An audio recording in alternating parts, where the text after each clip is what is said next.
Assalamualaikum Dunsana.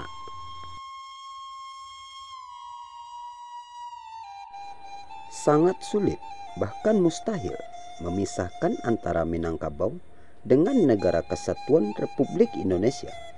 Demikian juga sekedar mengandai-andai akan memisahkan diri dari NKRI. Hal ini karena Minangkabau memiliki sejarah yang begitu panjang dan tak terpisahkan dengan republik ini sejak dahulunya.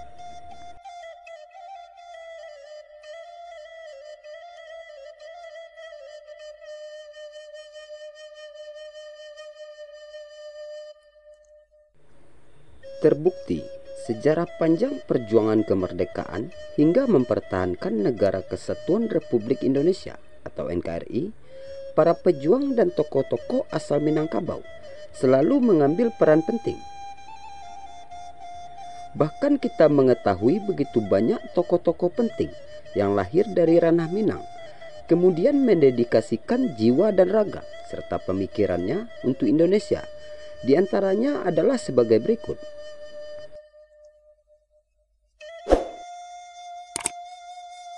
Yang pertama, Soekarno. Soekarno, proklamator RI, yang juga merupakan presiden pertama RI, adalah menantu orang Minang. Istrinya Fatmawati ternyata memiliki darah bangsawan Kerajaan Indrapura, pesisir selatan.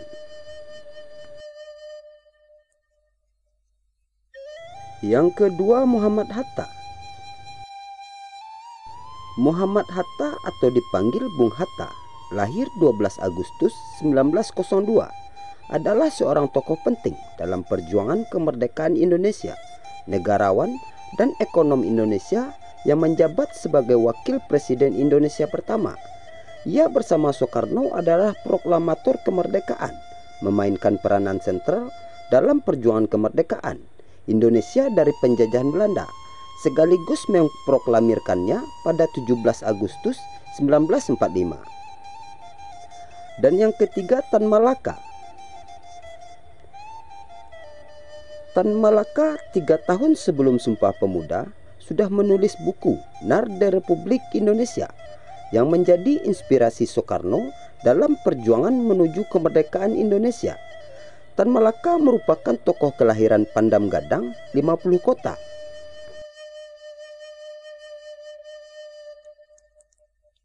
Yang keempat, Muhammad Yamin. Profesor Mr. Muhammad Yamin, SH, lahir 24 Agustus 1903, adalah sastrawan, sejarawan, budayawan, politikus, dan ahli hukum yang telah dihormati sebagai pahlawan nasional Indonesia. Ia merupakan salah satu perintis puisi modern Indonesia dan pelopor Sumpah Pemuda, sekaligus pencipta imaji keindonesiaan yang mempengaruhi sejarah persatuan Indonesia.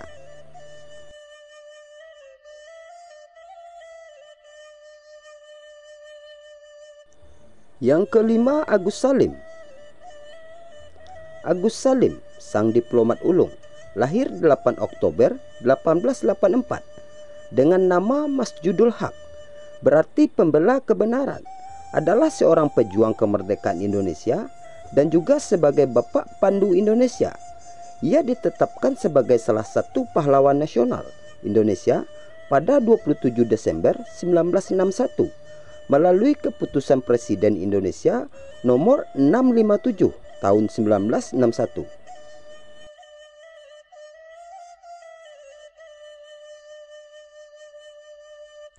Yang keenam, Sultan Syahrir. Sultan Syahrir, putra Padang Panjang, adalah seorang diplomat yang gigih bertarung di meja perundingan saat Belanda dan sekutunya masih ingin mencengkramkan kukunya di Indonesia lewat agresi-agresinya.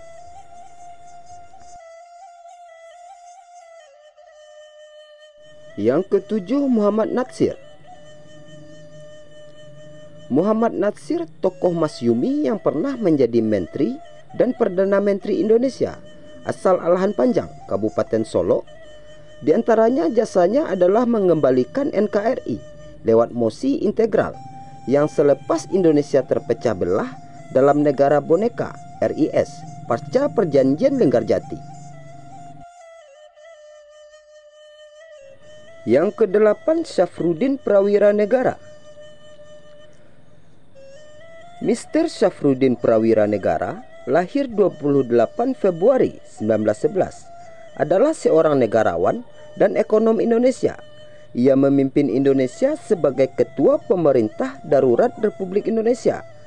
Selama masa demokrasi liberal, ia menjabat sebagai Menteri Keuangan dan Gubernur Bank Indonesia pertama.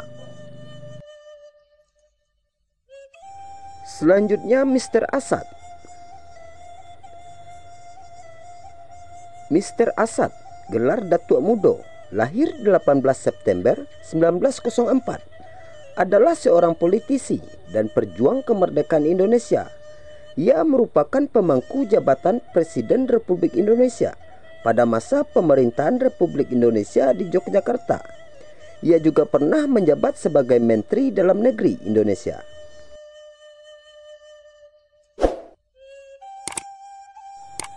Masih banyak lagi tokoh-tokoh dan pejuang nasional asal ranah Minang yang telah berjasa memperjuangkan dan mempertahankan keutuhan Negara Kesatuan Republik Indonesia.